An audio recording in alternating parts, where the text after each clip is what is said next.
Salut à tous, c'est encore Tom. Aujourd'hui on se retrouve pour une toute nouvelle vidéo.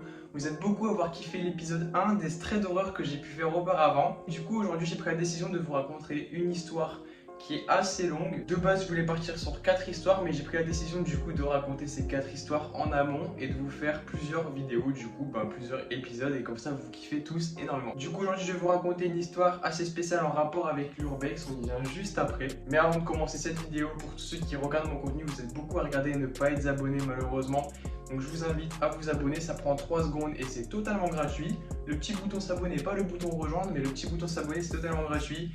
Le petit commentaire qui prend 5 secondes aussi, vous marquez bonne vidéo à tous pour le référencement, ça fait plaisir. Ça m'aide à faire monter la vidéo tout simplement. Il y a le faux trophée en papier, il y a beaucoup de personnes qui en parlent. Là la caméra elle est inversée, mais c'est marqué un jour j'aurai peut-être 100 000 abonnés. C'est un faux trophée, mais j'espère peut-être les avoir un jour. Je sais que je suis pas le meilleur youtubeur du monde, que mon contenu n'est pas le top. Vraiment, par rapport au nombre de vues, tout ça, c'est la qualité qui compte, je sais, je m'en excuse énormément. En tout cas, on va pas perdre plus de temps sur cette intro. On va passer à l'histoire du coup principale de cette vidéo, un urbex sous torture. Alors cette histoire, elle va être racontée par Jonathan. Tout ça s'est passé en 2019. Jonathan était dans sa chambre avec ses 4 cousins, Aurore, Sophia, Élise et Tom. Bizarrement, ça a le même prénom que moi. Mais voilà, du coup il est avec ses 4 cousins. Il est minuit, les 5 cousins veulent se faire un petit peu peur.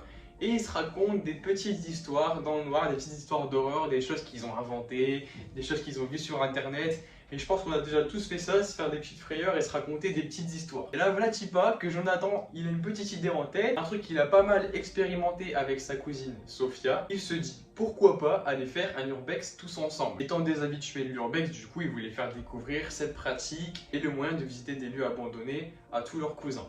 J'avoue que vous aimez bien vous faire des frayeurs, ça fait une petite sortie assez sympa. Et surtout se faire ça entre cousins, je trouve que c'est un peu cool. Bien sûr, il faut rappeler que la pratique de l'urbex est dangereux. Tous les cousins ont accepté jusque là. Tout le monde a pris un petit peu de matériel, lampe torche, tout ce qu'il faut pour faire l'urbex. Et ils sont tous partis. En arrivant dans la ville, Jonathan et Sophia vont demander à leurs cousins si ça les intéresse de visiter la mairie qui a abandonné de leur ville depuis déjà quelques années. Jonathan et Sophia ont pu déjà expérimenter cette visite parce qu'ils ont déjà visité cette mairie 2 fois. Donc ils connaissent pas mal les lieux, là où il y a des débris, là où il ne faut pas trop marcher, donc jusque là tout va bien en soi. Tout se déroule bien jusque là, Jonathan et Sophia vont faire rentrer leurs cousins et cousines par une fenêtre qui a été cassée par des squatteurs à l'arrière du bâtiment. Bon, Jonathan et Sophia vont proposer à leurs cousins et cousines de faire un truc qui est un peu chaud. Moi, je sais pas, c'est un truc que j'aurais pas osé faire. Ils vont monter au premier étage et ils vont se dire pourquoi pas passer la nuit dans un lieu abandonné. Alors moi, j'avoue, c'est une expérience qui me ferait un peu froid dans le dos. C'est un truc qui est assez dangereux, surtout au niveau des squatteurs. On sait pas ce qui peut nous arriver, mais du coup, ils vont décider de passer la nuit dans cette vieille mairie. Jonathan va préciser qu'ils ont tous entre 19 ans et 21 ans. Tous majeurs, les parents sont au courant de leur pratique de l'urbex, ils savent où ils sont. Donc tout va bien en soi. Bon, moi j'accède pas trop, mais tout va bien un peu jusque là. Ils vont commencer à s'installer dans un grenier qui s'ouvre que de l'intérieur. Je tiens vraiment à préciser. Ils vont sortir leur sac de couchage, tout ce qu'ils ont pris comme matériel pour dormir. Ils ont proposé à leurs cousins et cousines de dormir seulement sur les lieux alors qu'ils avaient déjà les sacs de couchage de prévus. Donc ça se voit que Sophia et Jonathan, ils ont déjà une pratique, ça se voit qu'ils ont déjà dormi dans des lieux abandonnés, hein, c'est sûr et certain ça. Ensuite, Jonathan va donner un détail qui pour lui dans l'histoire est super important. Ils vont commencer à grignoter des Kit Kat. Pour lui, Jonathan, c'est important dans l'histoire, il tient à le préciser. Ils vont manger des Kit Kat tous ensemble, tout en faisant ce qu'ils faisaient à la maison, se raconter des histoires et se faire peur en plus dans un lieu abandonné, ce qui est vraiment insane. Après s'être raconté quelques histoires, Jonathan et ses cousins vont décider de descendre au premier étage. Et tenez-vous bien, tout à coup, ils entendent un bruit sec en bas. Donc là, bien sûr, je me mets à leur place, ils ont commencé à flipper sa mère. Et là, ça commence à se poser pas mal de questions. Donc du coup, détail important du grenier qui se ferme que de l'intérieur qu'on a vu tout à l'heure. Jonathan et ses cousins vont décider de remonter au grenier tout doucement sans faire de bruit et s'enfermer dans le grenier pour la nuit afin de se mettre en sécurité. Tout le monde va se taire, il va se passer 10-20 minutes tout en entendant les bruits en continu. Au bout de 20 minutes, les bruits continuent, les adolescents sont toujours dans le grenier. Là, ils vont entendre un bruit qui me fait vraiment froid dans le dos, là j'ai pas mal de frissons. Ils vont entendre un grincement d'escalier, l'escalier qui bien sûr mène au grenier. À leur vue, probablement 2 squatteurs qui vivent peut-être dans cette mairie qui est abandonnée. Les cousins ont vu du coup sur les deux squatteurs qui sont du coup au premier étage. On rappelle, les cousins sont en grenier en sécurité si on peut appeler ça. Et du coup les cousins peuvent observer les squatteurs qui sont au bureau en bas où est installés les cousins en train de manger leur Kit Kat. Franchement ils avaient tellement peur qu'ils savaient pas quoi faire, mis à part rester calme, garder leur respiration et attendre que tout cela se passe. On rappelle, un squatter, vraiment on peut pas connaître la situation, ça tombe il a un couteau, ça peut partir en meurtre, on sait pas ce qui peut se passer et moi j'aurais eu peur à leur place. Attention, on arrive à un moment, comme par hasard, le téléphone de Tom va se mettre à vibrer. Les trois hommes vont avoir peur de ce vibreur apparemment et vont descendre en courant. Les cousins vont redescendre en bas au premier étage. Et attention, plus de Kit Kat en bas et plus de sacs de couchage. Les deux squatteurs ont tout pris. Là, c'en est trop pour les cousins. Ils vont prendre une décision qu'on aurait tous pris. Ils vont décider de partir de cette mairie abandonnée le plus vite possible. Ils vont se barrer, ils vont arriver chez Jonathan. Sophia va se rendre compte qu'elle a oublié son téléphone à la mairie. Sophia, t'aurais pas pu faire attention et vérifier que t'as toutes tes affaires.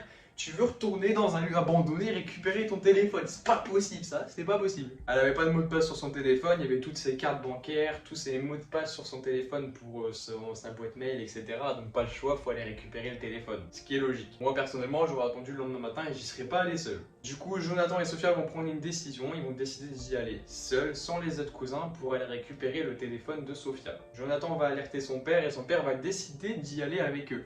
Ce qui est pas plus mal d'avoir une personne un peu plus vieille quand même. Après, face à un squatter, on peut pas faire grand chose. Attention, tenez-vous bien, les trois personnes vont arriver sur place. Du coup, le cousin et la cousine et son père, ils vont avoir en face d'eux 20 personnes. Vraiment, 20 personnes. Du coup, pas le choix, faut se cacher. Donc les 20 personnes, je vais pas vous faire un dessin, ils fouillaient tout le bâtiment.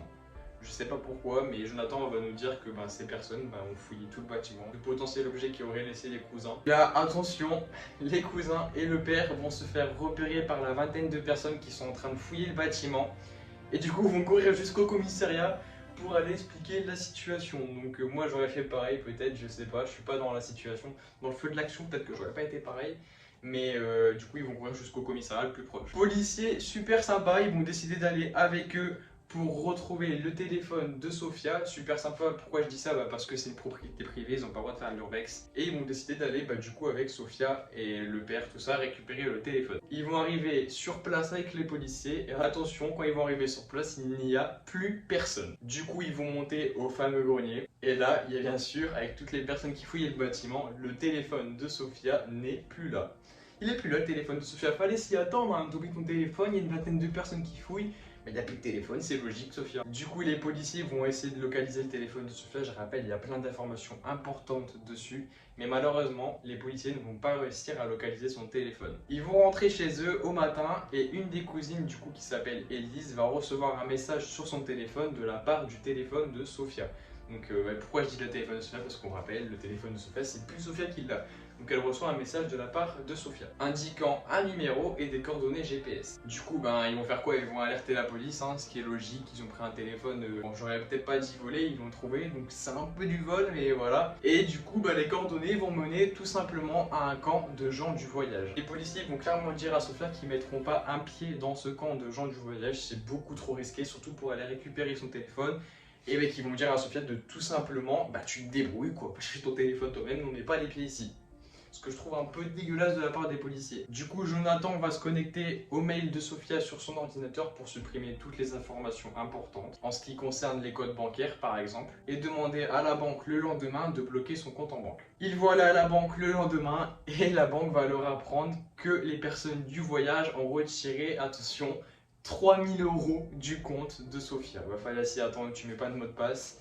Il y a 3000 € en moins sur son compte. Apparemment, la carte bleue de Sophia, du coup, était dans la coque de son téléphone. Vraiment une erreur monumentale de perdre son téléphone et de mettre sa carte bleue dedans. Déjà, c'est deux choses que je ne mettrais pas ensemble. C'est vraiment chaud. Puis 3000 €, c'est pas une petite somme. Du coup, la banque, chose logique, a bloqué le compte. Pour moi, ce qui est trop tard, vu que les 3000 € ont été retirés malheureusement. J'en rigole un peu nerveusement parce que j'aimerais pas que ça m'arrive. Mais voilà, du coup, il va pas se passer grand chose dans cette histoire. Jonathan voulait juste raconter un petit peu son urbex et ce qu'il a du coup pu vivre avec ses cousins pour faire un petit message de prévention et dire à tout le monde que la pratique de l'urbex est dangereux, comme je vous disais au début, de faire super attention. Voilà, en tout cas, ils ont vu 20 personnes des gens du voyage, ils ont eu super peur. Après, je ne le bâtis pas, les gens du voyage ne font pas tout ça. Mais voilà, ils ont eu pas mal peur et c'est vraiment une histoire de prévention. Voilà, on est déjà à la fin de cette petite vidéo, j'espère que vous avez kiffé le concept. C'était le petit épisode 2, on est mis sur un stray d'horreur et du coup c'était une histoire réelle. Mais du coup j'espère que vous avez kiffé, n'hésitez pas à vous abonner, je le rappelle, n'hésitez pas à mettre le petit commentaire et le pouce bleu si vous avez kiffé cette vidéo et c'était toujours là tout simplement. Si t'es toujours là, n'hésite pas à mettre un commentaire de fin, tu marques je sais pas cornichon dans les commentaires, comme ça je sais que t'étais jusqu'à la fin de cette vidéo. Voilà, merci d'être resté, on se retrouve dans une prochaine vidéo et dans de prochaines histoires aussi et de prochains vlogs. C'était encore Tom, je vous dis à la prochaine, ciao ciao.